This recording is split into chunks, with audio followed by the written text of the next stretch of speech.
I used to have a very little interest in God, church, or anything religious.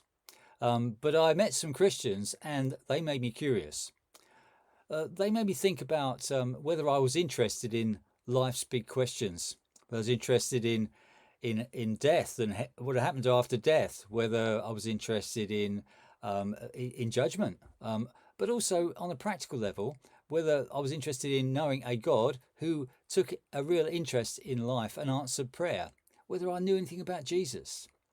And they said they had answered prayer, and they told me lots of different things about how they lived, and I was curious and I was intrigued. I wanted to be a better person, and I was aware that there were things wrong in my life, that I felt quite guilty about, some things I'd done.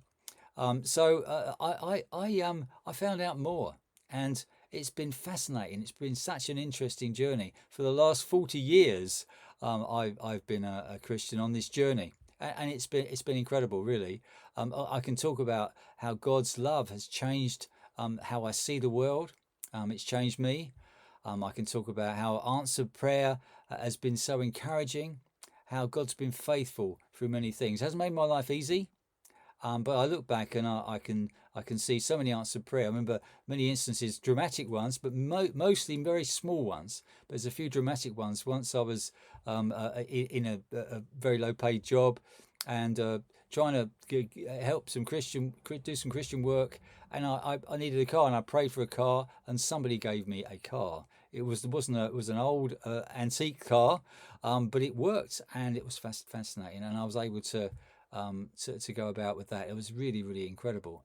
And I prayed at one point for a new home, and this opportunity opened up, and for new jobs and various other things that have happened.